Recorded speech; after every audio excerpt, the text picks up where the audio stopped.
Muito bem. Agora uma coisa interessante. Na economia, que é agora o que interessa, e depois com o nosso foco na infra, nós temos aí uma situação de reversão da crise de 2008, com o PIB global do FMI crescendo 4,8%, exatamente o PIB global de 2007. Voltamos a 2007. No melhor desempenho do PIB global do pós-guerra. O Brasil aparece ali com 7,5%. Pelo mercado financeiro da segunda-feira, no Focus do Banco Central, aparece com 7,6%.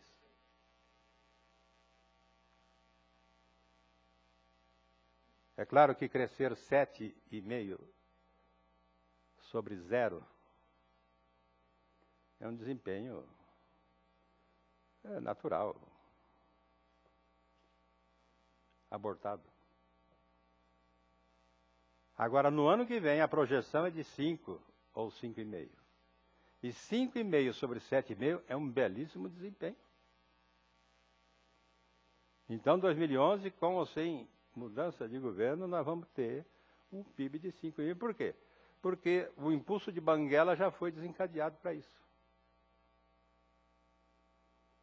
E por quê? Porque a economia brasileira, mais uma vez, bem Brasil, voltou a pegar no tranco e no truque. E não por causa da política econômica. Apesar da política econômica, que continua restritiva, opressiva, depressiva, sobretudo no sufoco orçamentário do setor público. A infra que eu diga. No garrote tributário do setor privado que complementa o sufoco orçamentário.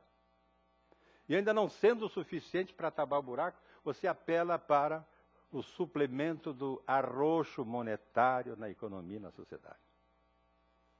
Ainda hoje o crédito bancário mais curto e mais caro do mundo. Com taxa real pelo dobro, pelo triplo do que acontece lá fora, na base e na ponta,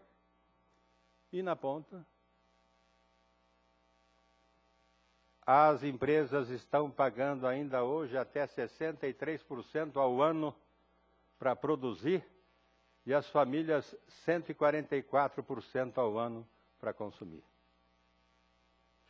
E no cartão, que já responde por 60% dos meios de pagamento, agora inclusive na baixa renda, os cartões já com uma plataforma chipada de mais de 500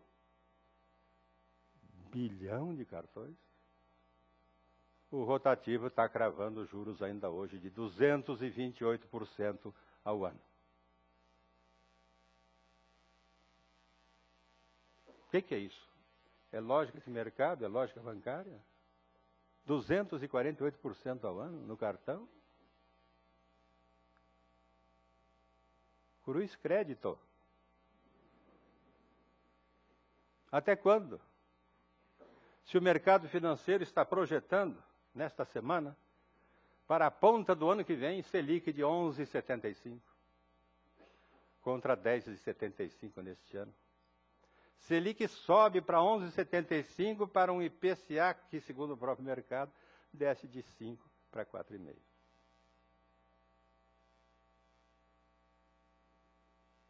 O que anda fazendo a Selic por aí? Um blefe de boca, da qual participa alegremente, festivamente, o pensamento único do mercado financeiro, que deu nos últimos tempos, segundo o professor Delfim Neto, de monitorar o Banco Central, e não o contrário. Uma espécie de dissonância cognitiva a respeito da política monetária, da qual a minha mídia econômica também participa efusivamente. Que dissonância seria essa? Basicamente é a seguinte. .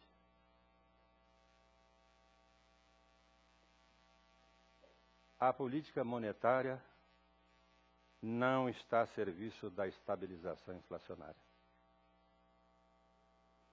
Está a serviço da estabilização orçamentária. O foco, o alvo, o radar dela não está na variação dos preços privados. É o que vocês leem no jornal todo dia na primeira página. Não está na variação dos preços privados, está na expansão dos gastos públicos, que têm de ser financiados a peso de ouro, a custo de chumbo, pelo Tesouro Nacional. Eu até digo o seguinte: maior o gasto, maior o déficit, maior a dívida. Maior a dívida, maior o risco. Maior o risco, maior o juro. Maior o juro, maior o déficit. Uau! Dívida, 2 trilhões. Vamos pagar nos próximos 12 meses 185 bilhões de juros na rolagem da própria. Quantos projetos de infra cabem em 185 bilhões em 12 meses? Cabem, por exemplo, 4 orçamentos da saúde e 16 Bolsa Família.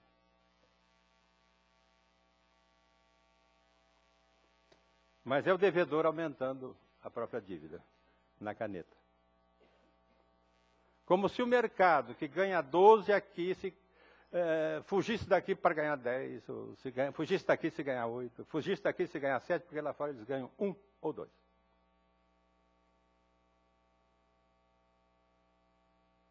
Então ocorre o seguinte: você tem no financiamento da dívida pública o financiamento do passado a fundo perdido, deslocando recursos financeiros para o financiamento do setor produtivo com retorno garantido. Então o mundo financia o futuro, o Brasil continua financiando o passado. É um sucesso essa política econômica? Se os juros vão acabar batendo lá na ponta do câmbio, por uma simples e boa razão, a arbitragem dos juros no Brasil é uma coisa anedótica lá fora. Lá fora, ou eu aplico ganhando 1, ou eu me endivido pagando 1, para ganhar aqui 12.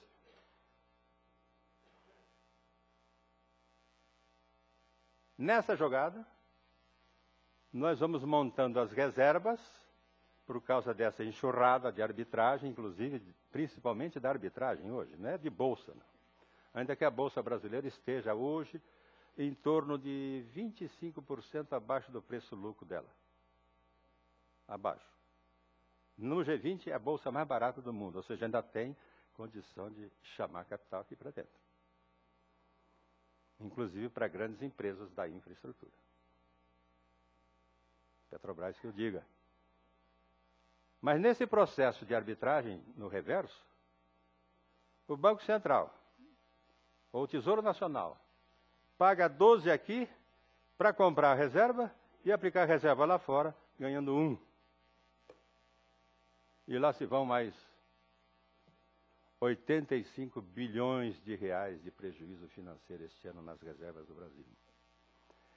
É reserva de má qualidade, é reserva feita com dívida. E a dívida mais cara para a reserva mais cara do mundo. É uma gigantesca máquina de enxugar gelo, a ponto de não é mais a dívida, não é mais o déficit que contrata a dívida, é a dívida que returbina o déficit. Não é nem mais a cobra mordendo o rabo, é o rabo engolindo a cobra. Que horror, né?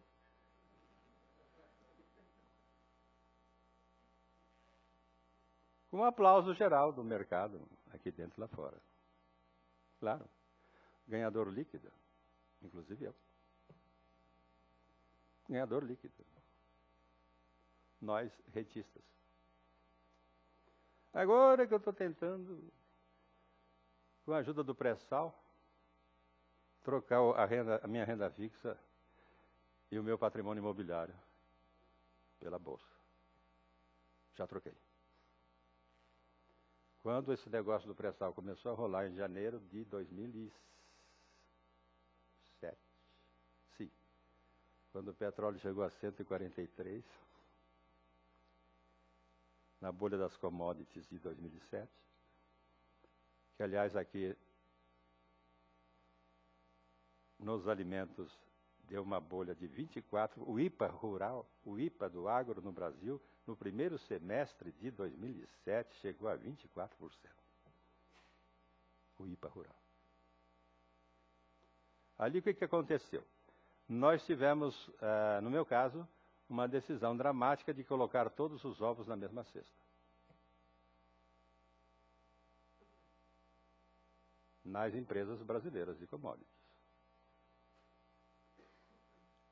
Cá entre nós, que ninguém me ouça, começando pela Petrobras e pela Vale. Só que eu entrei na Petrobras no mix a 41. Está 25. A minha mulher nem me deixa mais dormir. Bem feito. Você é repórter informado, não sabia disso?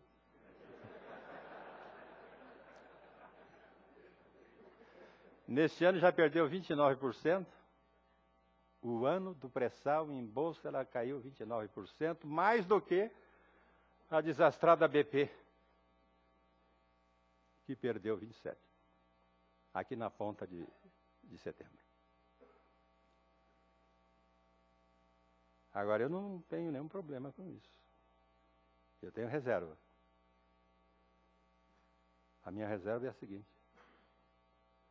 Continuo trabalhando e faturando 14 horas por dia, aos 13 anos de idade.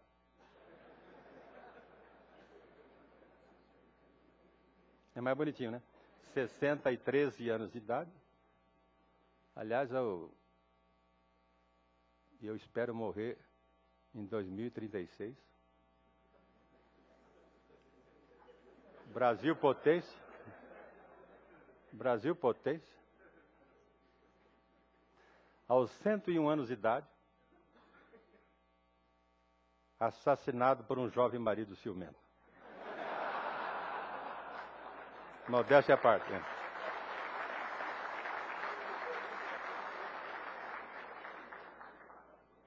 Mas lá em 2020, eu vou ligar para o meu corretor. Como é que está a Petrobras? Quer puxar a curva aí, no seu modelo estocástico computadorizado, no reverso, quer puxar aí? Quanto é que está a Petrobras? Qual é o índice 100 que você quer? Janeiro de 2007. Já estou em 2020. O que vai dar isso? Aí eu vou falar, e agora, bem? Só vou te dar 10%. Não tem erro. Até porque o petróleo não vai acabar no mundo, nem a utilização otimizada dele vai acabar no mundo. O que pode ocorrer é que o petróleo é uma infra, refém de uma bolsa. E como todo mercado de bolsa, é um cassino. Sobre essa grande base física, você tem um cassino sobre ela que tumultua o cálculo, tumultua o planejamento. De quem produz e de quem consome. Mas já se sabe, pelo aprendizado do erro, que temos sim no petróleo uma banda de mercado. Com bolsa e tudo, com fundos de hedge entrando ou saindo lá em Wall Street, temos uma banda de mercado. Até prova em contrário, é 60, 80 o barril. Para um custo de 6 a 8. É um bom negócio, né? Quem quer ser sócio? Quem quer investir nisso? Quem quer ser parceiro disso? Fornecedor disso? Por que essa banda seria uma condição de mercado? Uma condição de equilíbrio? 60, 80 barril, vamos fazer o eixo dos 70. Porque no aprendizado do erro, os produtores e os exportadores, principalmente, acabaram descobrindo a pólvora. Ou seja, se o petróleo desgarra para cima, o mundo todo vai para, primeiro, otimização de campos já até maduros, recuperação de campos maduros, agregação de campos novos, caso da frente gigantesca do pré-sal. Então, o primeiro efeito, estimula, favorece e patrocina a agregação. Segundo efeito, produz a substituição. Que não é uma substituição oportunista, é uma substituição estrutural, com passagem só de ida. Pelo menos até certo ponto. E na substituição, com agregação, você ainda tem o efeito da conservação, que é a otimização dos usos da energia. Da energia no seu conjunto, na matriz energética global, da matriz elétrica, no caso do petróleo, na elétrica, na automotiva, na industrial. A otimização dos usos dos derivados, em geral. Inclusive, de todas as 4 gerações da petroquímica, que é o braço avançado da infra do petróleo. As alternativas estão se viabilizando, e não por causa da economia verde, ou do verde, ou da marina. É um aborto de investimentos complementares, laterais, aditivos, em biomassa, Brasil à frente, e mais recentemente, para valer, na eólica, e ali para frente na solar, sem desconstrução da nuclear. Então, o mix vai melhorar no sentido verde, da sustentabilidade da matriz energética do mundo, que, aliás, tem no Brasil a sua melhor matriz, em relação ao mundo. Então, o que está acontecendo? O petróleo tem o risco de bolsa, que é físico, e o risco de câmbio. Agora vamos falar do câmbio, se interessa para vocês. Por enquanto, 2 notícias sobre câmbio, uma boa, outra má. Como eu não sei qual é a posição de cada um aqui, em relação ao câmbio, eu vou resumir da seguinte maneira. Nós temos aí 2 notícias, uma boa, outra má. A boa notícia é que não, a boa não, a primeira, né? A primeira notícia é que o dólar não baixa mais. E a segunda notícia é que o dólar não sobe mais.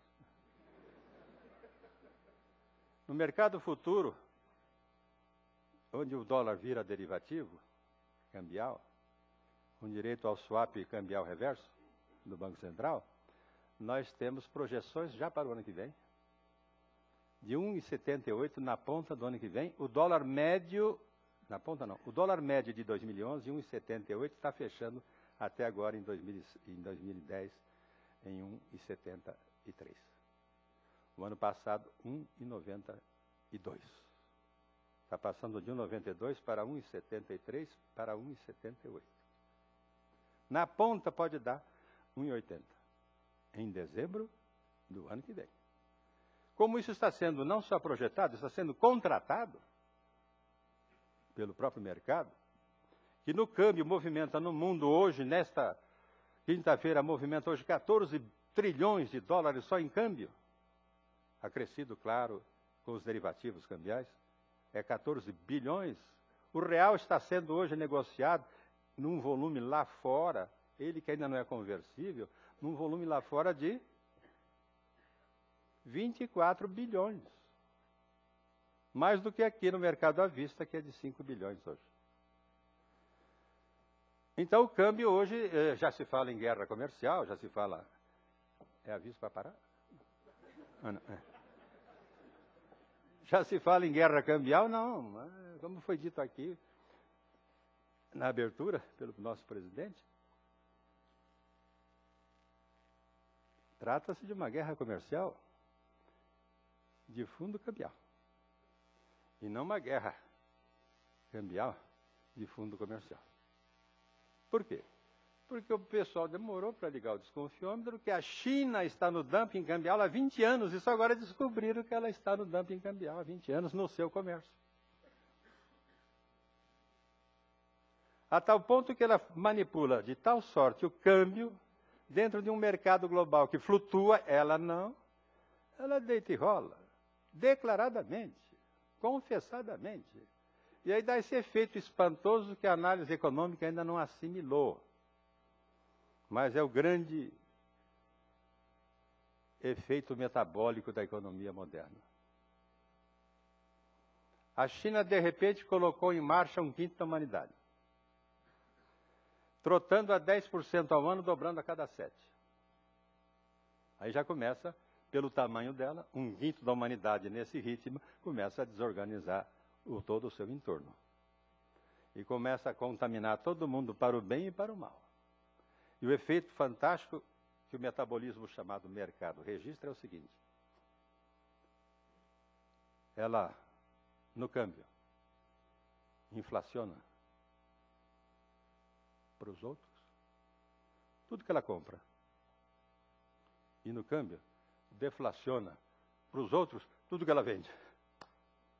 Dá para tomar uma Ambev antes? Hein? Inflaciona o que compra, deflaciona o que vende. Porque além do dumping cambial dentro, ela trabalha também na lateral, com dumping social, trabalhista, ambiental, além do seu poderoso mercado cinza para cima da gente. É o dragão que acordou.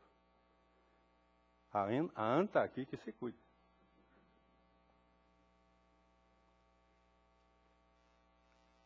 E para se cuidar, nós temos que botar o foco agora aqui na nossa infra.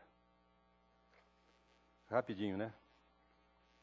Vocês são do ramo, são especialistas, eu não sou. Eu vou apenas fazer um sobrevoo aqui.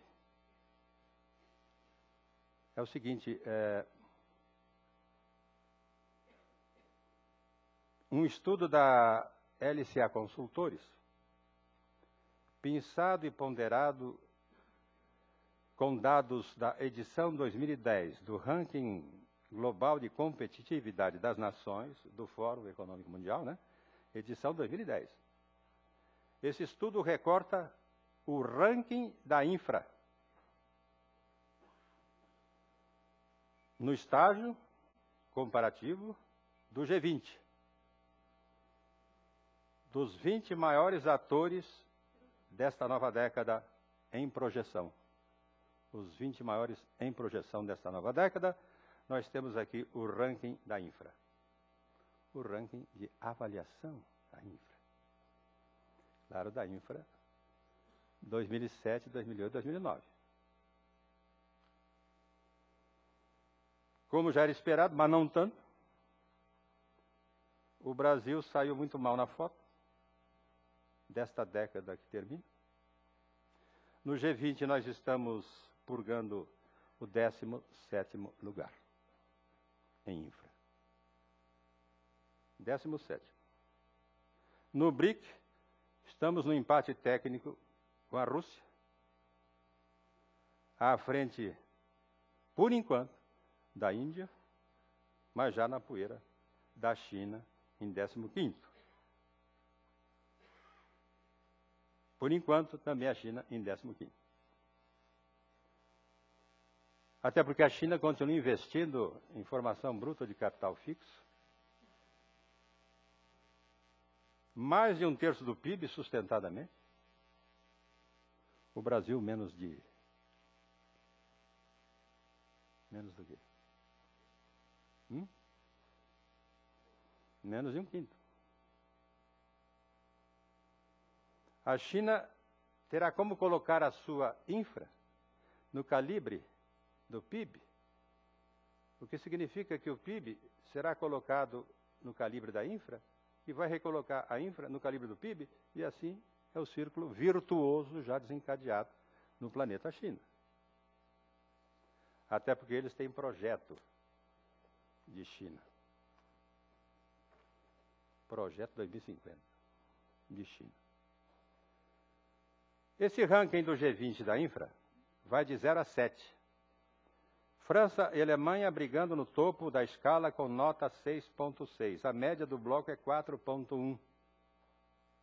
Média ponderada pelo tamanho de cada um e por outros critérios adicionados. Média 4,1, um tanto quanto solapada de baixo para cima pelo próprio desempenho do BRIC ainda. E a nota do Brasil? Na média de 4,1 do bloco, nós temos 3,4, também pela média ponderada. Acima da nossa média de 3,4, nosso melhor atributo é o da matriz energética. Dentro dela, o da matriz hidrelétrica. Na energia, nota 5,2. No G20, 4,6. No BRIC, Rússia, energia 3,8, Índia 2,4, China 2,9, Brasil 5,2. Vem para cá. Vem para casa, você também. Todo mundo, vem para cá. Energia que não falta. No saneamento, 2,7. Na média, 3,9. Nesta média fundada pela Índia. Aliás, é bom sempre a gente falar, como eu tenho dito na televisão, que para cada real aplicado em saneamento, a gente poupa 4,30 na saúde. Saneamento é despesa? É investimento? Alguém ouviu falar de saneamento nessa campanha, nesse palanque? Nem no palácio? Cano de esgoto enterrado? Não dá foto. Se não dá foto, não dá voto. Mas nem a Marina quis inaugurar a cana de esgoto no Acre. Que o diga Altamira, coitada. Belo Monte. Agressão ambiental do Belo Monte. Altamira tem 105 milhões de habitantes. 83% de déficit de saneamento básico de água, esgoto e lixo, ali no Xingu. Até porque, na verdade, o ambientalismo de viés ideológico, tocado por economistas, não, tocado por comunistas desenganados, transformados em ambientalistas indignados, eles... Inclusive na minha casa, uma árvore derrubada produz mais indignação hoje entre as nossas crianças de escola do que uma criança dizimada pela Fossa Negra. E não há passeata contra isso. Houve passeata contra o Rodoanel na Guarapiranga para salvar as pererecas da Guarapiranga. Mas não do esgoto a céu aberto da Guarapiranga.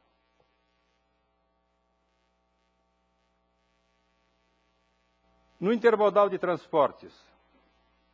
Cadê o Paulo Rezende? Já chegou? Boa sorte.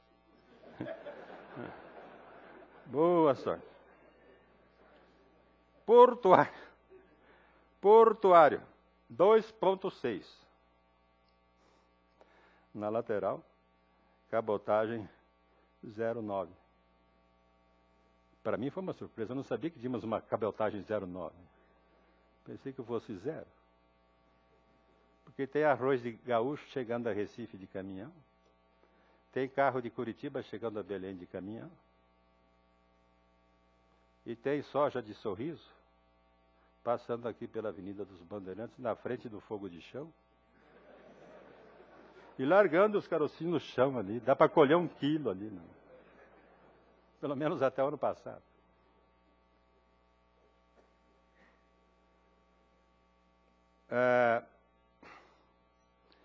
O aeroportuário, que ganha muita visibilidade, porque ele é cinematográfico, e porque está também sendo convocado para a Copa de 2014 e para os Jogos de 2016, como se a gente tivesse necessidade disso por causa da Copa ou dos Jogos.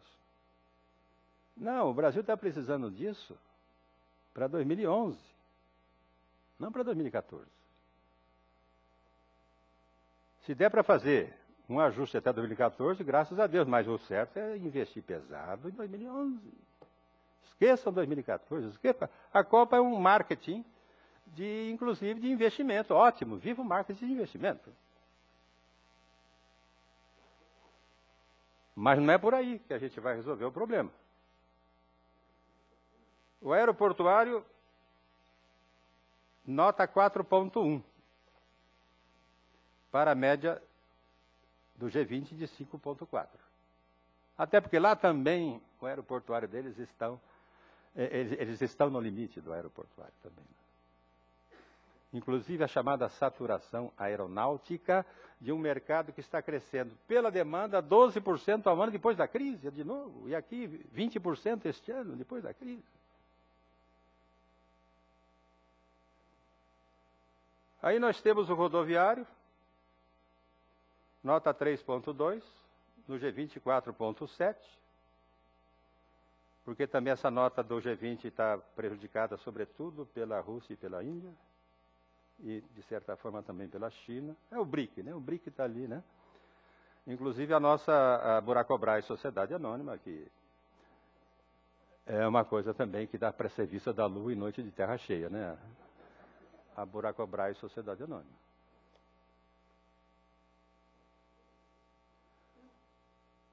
Numa sociedade que, com a contribuição da minha mídia, continua vendendo a ideia de que o pedágio é um roubo.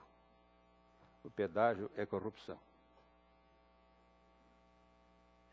Eu, pessoalmente, fisicamente, eu não troco nenhum pedágio por um buraco. O pedágio paga quem usa. O buraco paga quem usa e quem desfruta daquele uso. Por exemplo, no agregado do frete. O pedágio eu posso pagar até com sangue.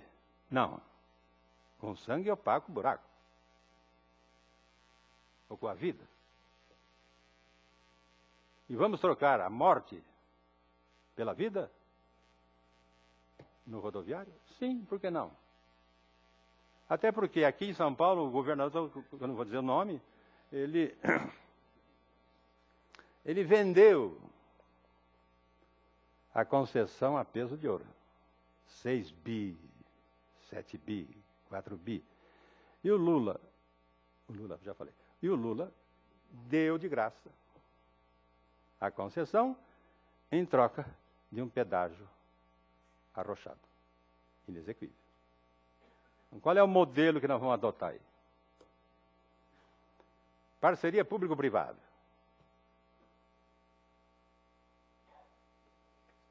Concessão para a iniciativa privada. Não há outra saída. Porque não há dinheiro público para financiar a infraestrutura no Brasil. Se tiver dinheiro, vai financiar a estrutura social, a infrasocial. E outros programas adicionais que são funções de governo.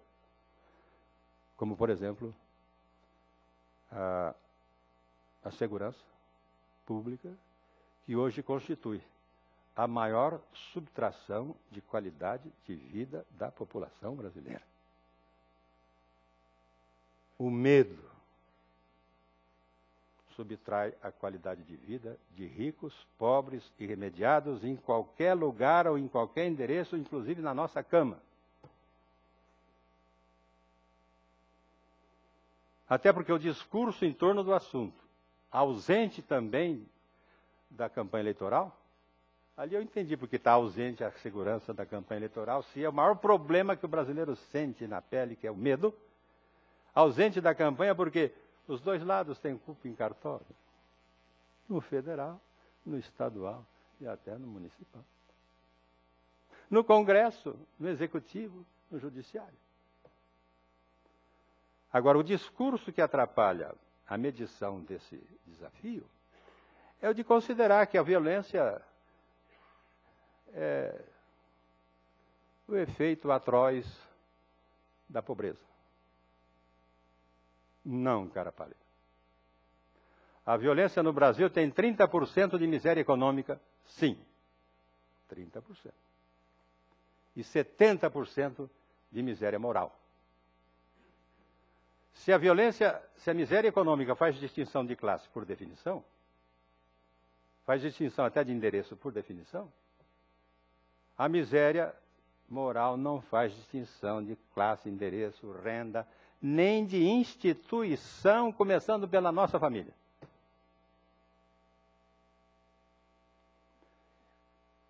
É um apagão moral que faz com que a violência tenha como irmã siamesa, para não dizer patrocinadora, refertilizadora, a corrupção. Mas esse não está presente no debate.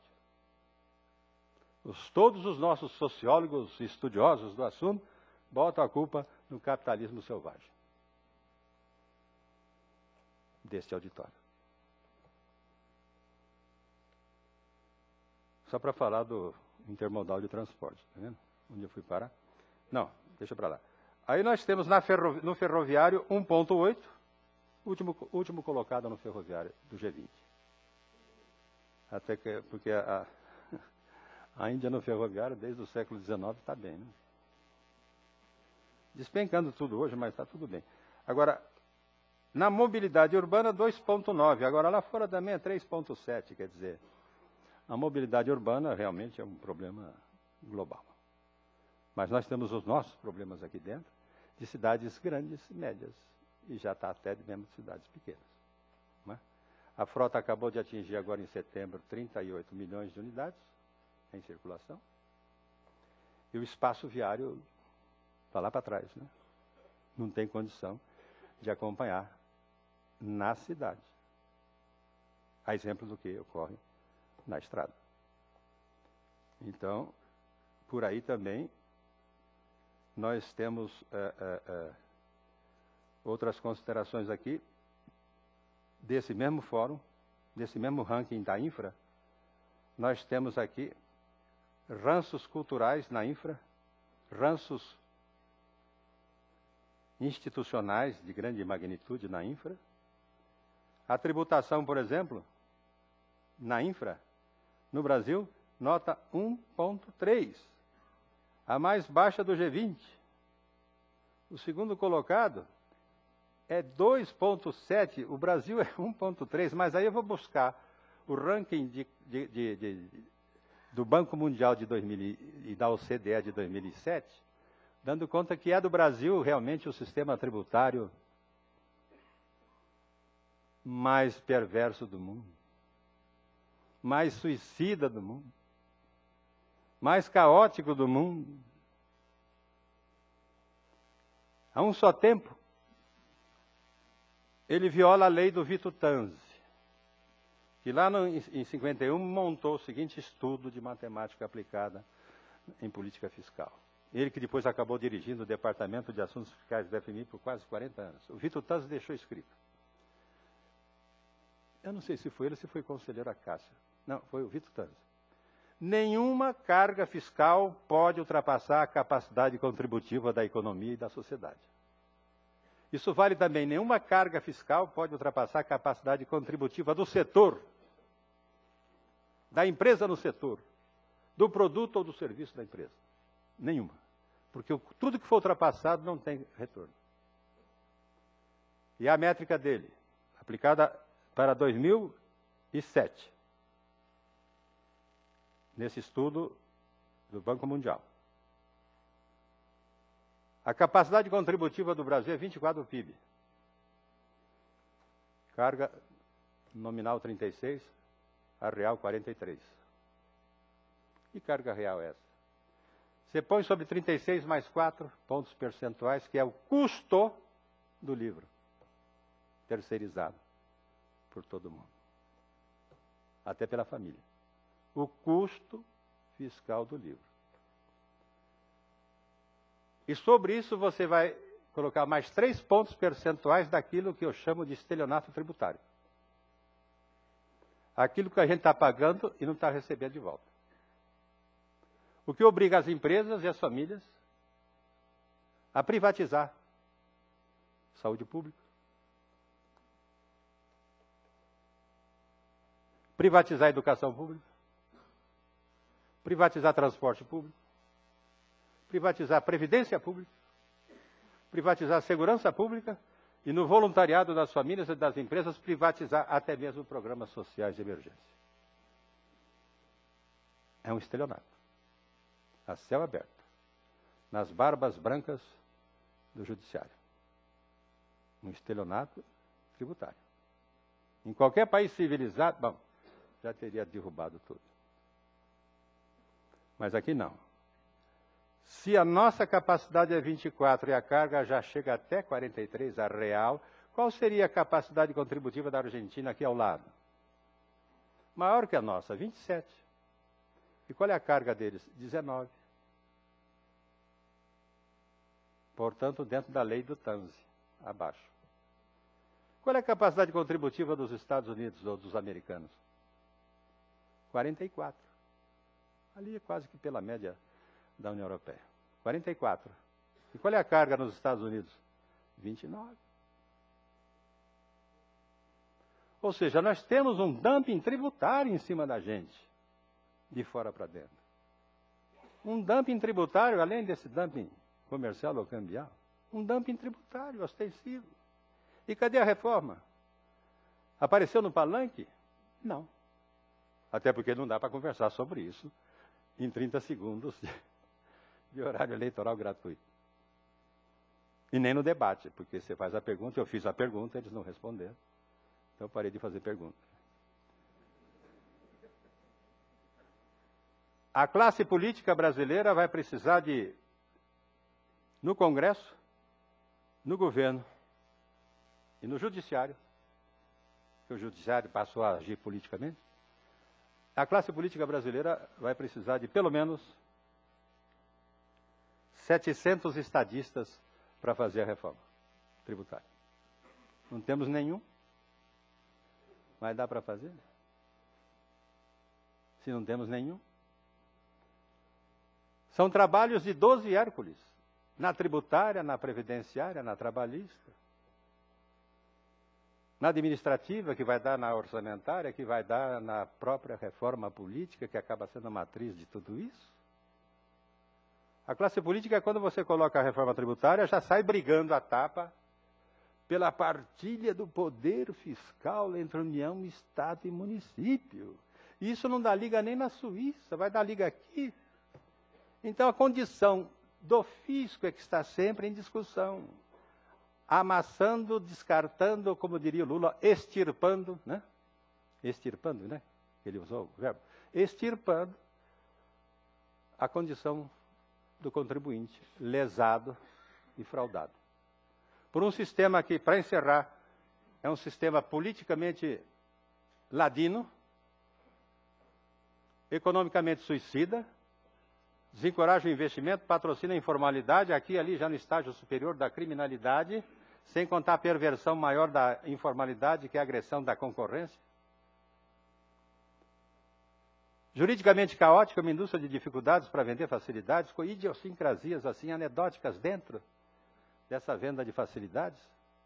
Por exemplo, a bancada rural do Congresso, que é muito competente, graças a Deus, conseguiu em 97, do FHC, conseguiu um tratamento diferenciado favorecido para a cesta da saúde animal, que vai da cachorrinha da Vera Loyola, a cachorrinha, até a vaca leiteira.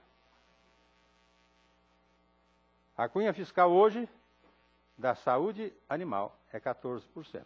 Ótima. coisa civilizada. Mas na farmácia da esquina você tem o quê? A cunha fiscal da saúde humana é 34%. A saúde é supérflua. 34% nela. Uau, 1/3. Aí eu costumo fazer a seguinte exposição de motivos para a reforma tributária que não será feita. Diria até o presidente Lula, ao lado dele, não era o Lula. Presidente, o senhor sabe? Ele não sabe. Nem o PT sabe. Nem o PT sabe, porque o PT acha que reforma tributária é frescura neoliberal. Então fala, presidente, o senhor sabe que se eu entrar na farmácia tossindo, eu pago 34? Se eu entrar latindo, só pago 14?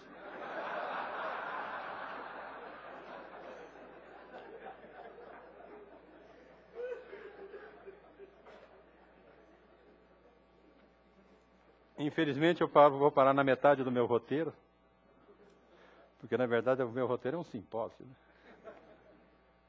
Mas eu quero fazer uma conclusão interessante aqui.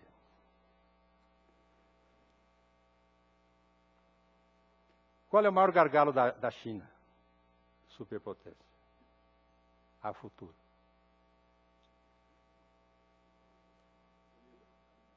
Infra. Ela compra, importa e faz. Educação ela faz. Saúde ela faz. Ela é capaz de comprar e fazer tudo. A única coisa que ela não pode comprar e fazer é água. À luz da tecnologia reinante, ela não pode fazer água. E no volume que ela está precisando. Então, o buraco da China chama-se água. Nos últimos 25 anos, a água foi devorada desde as nascentes e cabeceiras pela liberação da agricultura familiar privada, com irrigação de baixa qualidade, grande margem de desperdício até hoje na irrigação. Até também por falta de energia para isso. Aí o que vai descendo vai para a fábrica, na Revolução Industrial Selvagem. Aí entra na cidade onde eles colocaram 1/3 da população de 1 bilhão na cidade em 20 anos. Colocaram toda a população dos Estados Unidos na cidade em 20 anos. Consumindo água. E tudo isso amarrado, veio o efeito renda, aumenta o consumo per capita da água. E fechando a roda, tudo na poluição.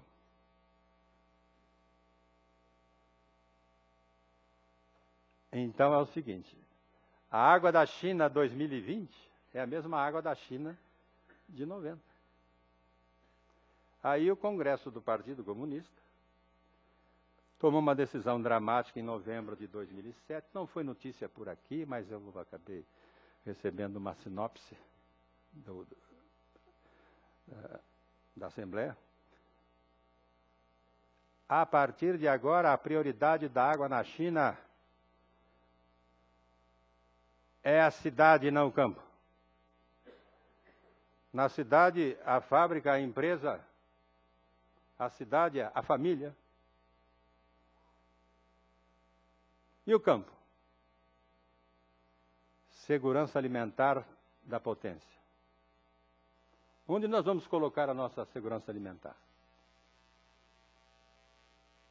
Na Ásia? Hostil? Igualmente sedenta? Não. Na Europa? Geopoliticamente? Nunca. Nos Estados Unidos? Muito menos. Mas tem do outro lado um gigantão deitado eternamente que poderá fazer a seguinte aliança com a gente em 2030.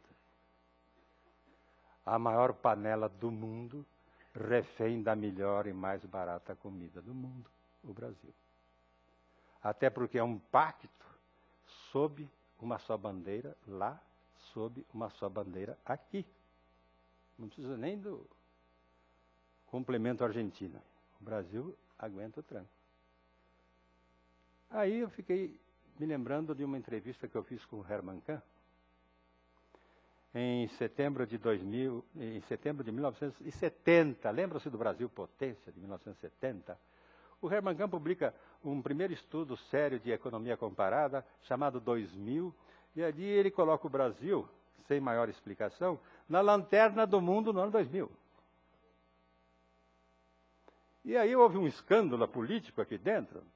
A Folha me despachou para lá para fazer uma entrevista com ele, exclusiva, que de 20 minutos, que foi me concedida, acabou dando uma entrevista de mais de 1 hora. Mas o que ele me passou para mim, que eu tenho passado para os meus netos, hoje vocês também devem fazer isso, é o seguinte. Por que o Brasil na rabeira do mundo no ano 2000? Ele falou, calma, espera.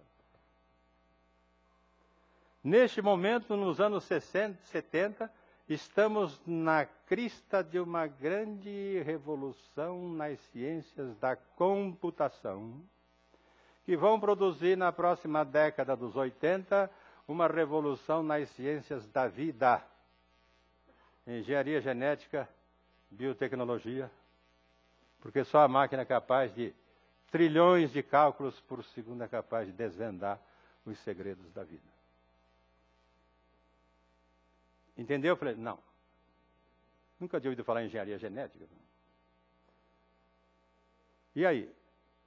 Aí é o seguinte, que já nos anos 90, o seu trópico quente e úmido estará blindado.